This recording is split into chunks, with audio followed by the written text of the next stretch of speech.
Para sa video na to, mag-susolve tayo ng sample problem on surface tension. So, diretso na tayo. Basahin lang natin yung sample problem. Derive the formula of capillary rise between two concentric glass tubes with diameters DO and DI and contact angle na theta. So, yung DO tsaka DI dito, ibig sabihin lang outer tsaka inner. No? So, meron tayong dalawang glass tubes dito. Concentric, ibig sabihin nun ay pareho ng center yung dalawang circular na tubes natin. Meron din nakalagay dito, capillary rise between the two concentric glass. So, ibig sabihin, ito yung liquid natin, no, na magra-rise galing dito sa original na surface niya, no. That's why meron tayong H dito. So actually, yung pinapahanap sa atin dito is yung equation ng H o yung capillary rise ng tube natin. And then dito sa kabila, of course, meron tayong F due to surface tension. Ito yun, no. And then merong angle na theta, which is variable lang siya as theta, na hindi siya given. So yung surface tension natin, of course, kasi dito siya mag-a-attach sa gilid ng circular tubes natin, andito yan, no? Dito sa gilid ng inner na circle natin, tsaka meron din surface tension dito sa outer naman na diameter, no? Kasi nga andito yun sa in between ng dalawang circular tubes nito ang liquid natin, okay? So isa na to, no, sa mga forces na involved dito sa figure natin, no, dito sa sample problem. And then the other force na meron ay yung weight, of course, ng liquid na nandito sa loob ng or in between sa dalawang circular tubes natin. So pag gagawa tayo ng summation of forces along y, kasi nasa y direction naman yung dalawang forces na yan. So we have summation of forces along y equals 0. So ito na yun, no? Isa na yung force natin, which is yung vertical na component nung ayusin na natin yung arrow natin, no? Vertical na component ng F due to surface tension ay lalagyan natin ng cosine theta, no? And then yung downward naman is yung W or yung weight ng liquid na yun, umangat dito sa space na yan, no? So meron tayong weight is just equivalent to force due to surface tension, dalawa lang, no? Ang weight natin, of course, alam natin na pwede natin isolve yan using the equation for unit weight, which is unit weight equals weight over volume. So ibig sabihin, pag lilipat natin yung volume, ganito na, makukuha na natin yung weight ng fluid. And then, equation naman ng force due to surface tension is we have sigma, which is the surface tension, and then we have the length, kung saan mag-a-act yung surface tension natin, okay? So, constant yung unit weight ng fluid. Yung volume naman is yung volume na nandito, no? So, yung nasa gilid lang, ito yan. Yung nasa in-between ng, no?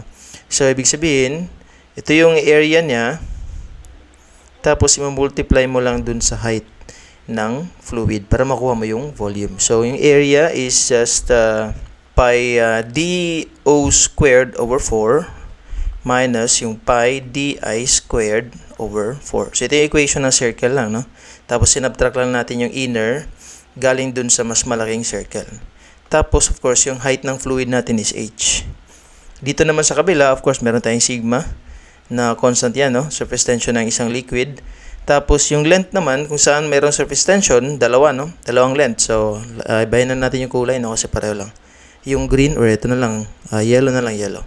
So, ito yung yellow na part na nandito. Merong surface tension yan. Tsaka meron din surface tension dito sa gilid, no? Kasi dalawang surfaces yung meron tayong surface tension. So, ibig sabihin, i-add up natin yung dalawang length na yan, which is, meron tayong circumference, no?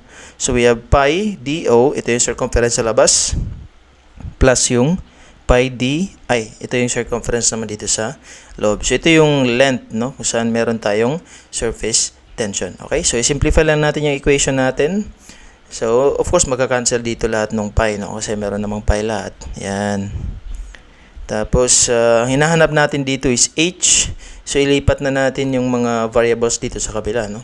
So, meron na tayong h. This is equivalent to sigma, tapos DO na yan, no? Plus DI, tapos divided by, ililipat natin sa ilalim yung mga ano dito, no? Nandito sa left side. So, we have unit weight over 4 times DO squared, kasi wala na tayong magkakancel na yung pi. Tapos yun na, no? Tapos pwede pa natin, yung cosine pala, no? Yung F sigma kasi dapat meron tayong cosine theta dito, no? Kasi yung vertical lang na component ng surface tension, no? Kasi ito, dalawang components yan, no? So, meron tayong vertical, meron din tayong horizontal. Pero ito rin kinukonsider natin yung vertical, which is cosine theta. So, ibig sabihin, meron kang cosine theta dito. Nakalimutan. So, that's cosine theta. Okay? So, simplify lang natin. Yung do squared minus di squared, pwede nating i-factor yan. No? So, we have sigma, tapos we have do plus di cosine theta. Tapos, unit weight over 4. Pwede nating i-factor yan into do plus di.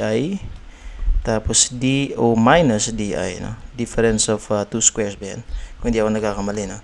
Tapos, syempre, magka-cancel yung dalawang yan. Tsaka ito. So, matitira na lang dito. Balik tayo sa blue, no? So, we have h equals, we have sigma cosine theta divided by unit weight over 4 do minus di. Or minsan, ginagawang 4 sigma yan, no? Kasi iakit natin yung 4 dito sa taas. So, we have 4 sigma cosine theta divided by unit weight do minus di. Minsan naman, ini-express yung equation na to in terms of radius. So, alam natin na d is just equivalent to 2r. So, therefore, do is just 2ro. Tapos, di is just equivalent to 2ri. Okay? So, therefore, pwede rin natin sabihin na h equals, ito magiging 2r na yan. No? So, dalawang 2, dito 2do tsaka 2di. So, magkakancel yung 4 dito tsaka yung 2. Magiging 2 na lang. No? So, you have 2 sigma, ayusin na natin. 2 sigma cosine theta divided by unit weight ro minus ri. Okay? I think, sana no, medyo maklaro to, no? Magiging ganito lang kasi yan. Cosine theta, tapos unit weight, tapos 2r, advance 2ro minus 2ri. So, yun, magiging cancel na to, no? Tapos magiging 2 lang yan sa taas. So, ito na yun, no? Yung dalawang equations na yan. This is in terms of radius, tsaka ito naman in terms of diameter. So, yun yung equation ng capillary rise kapag meron tayong ginamit na, yun, concentric na glass tubes para i-insert dyan sa liquid natin. Okay? So, I think yun na yun, no? Para sa sample problem na to. And sana malinaw yung pagka-discuss natin. And again, kapag medyo hindi masyadong maintindihan or may gusto i-clarify, comment lang sa comment section. And then see you again sa mga next na sample problems natin. Thank you!